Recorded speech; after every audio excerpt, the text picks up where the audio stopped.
Hey, welcome to the channel. Today we're going to talk about the dreaded ball above the feet and how to handle that with a single plane swing.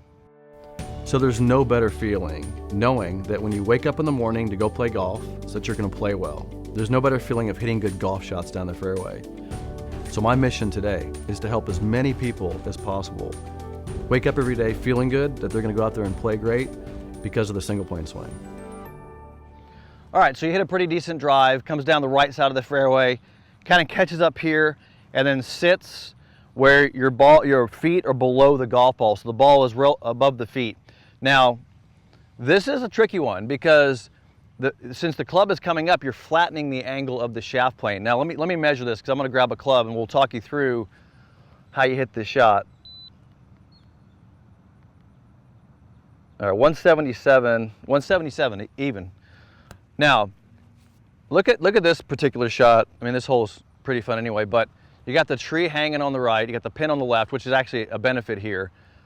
But I've got to get the ball high enough and it's going to curve to the left. 177. So that's a 6-iron, but yeah, it's a 6-iron for me. Let me just grab the 6. Okay. Now, here's the thing about when the ball's hanging like this, and this is a little easier to explain when. Let me grab a tee. Oh, here it is.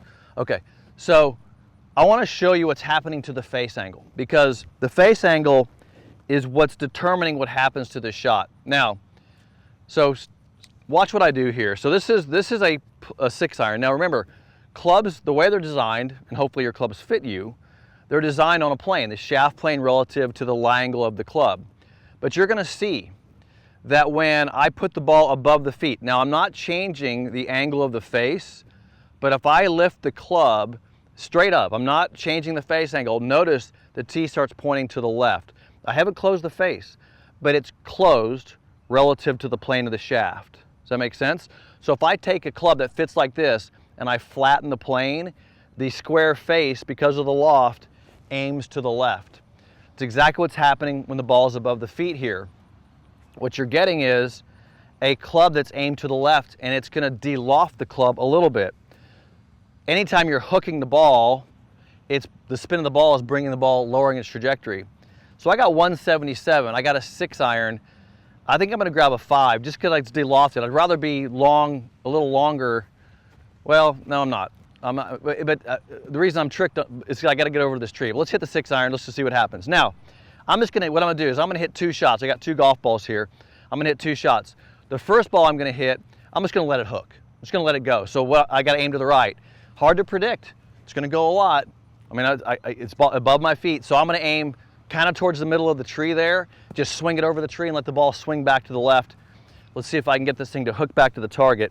Now, I'm not changing ball position. I am just swinging.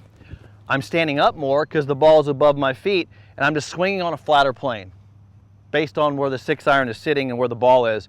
So it's a flatter plane, and let's just watch this thing hook. We'll get a shot tracer on this ball. I'm aimed to the right and swing away. And that's awesome right there because you're going to see, I don't know if it's going to get there. A little short.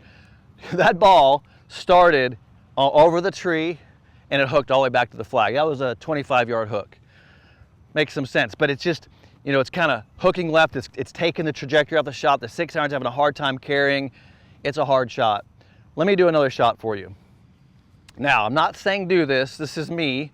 This is how I manipulate things sometimes because, now hang on, because you saw me do a ball below the feet video, and notice I just aimed it left and let it fade. The problem that I have with letting the ball hook too much is, if you know me, I hate curving the ball that much. There's a way to stop the curvature here. Now think about it.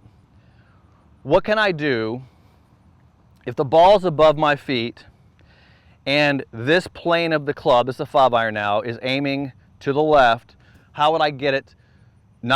What change would I make to make sure when this club makes contact with that ball that the face isn't square? Because square means left, right?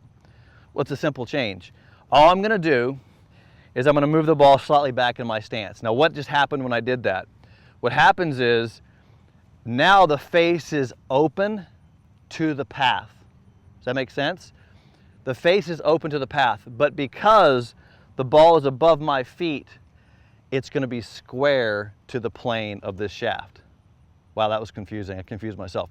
But watch this. So a little back in the stance allows the face to be slightly open when I hit it because it's above my feet. And now I'm going to aim a little more towards the target, put the ball back in my stance, and the face feels open. And watch this. So back in the stance, open face, swing. And that ball, even though, wow, it went straight with a slight tiny draw. Let's go look at those two shots. That was awesome. That ball, you'll shot trace it. It was just right of the flag and then drew just a little bit. So I still had a little curvature on it from the side slope, but I love that shot. And it's an easy one because when I let that face open up a little bit by putting it back in the arc, it keeps the face open when I impact it and it gets that curvature out of the left. Love that shot. Let's go look at them. Okay, so watch this. So this is where the ball would be. Now this is going to go left because even though the square face, the ball is going to go to the left. But watch this, when I put the ball a little bit back in my stance, it opens the face to the path, which actually means because of the plane of the club, it's going to go straight. So watch this. So open face, ball above the feet,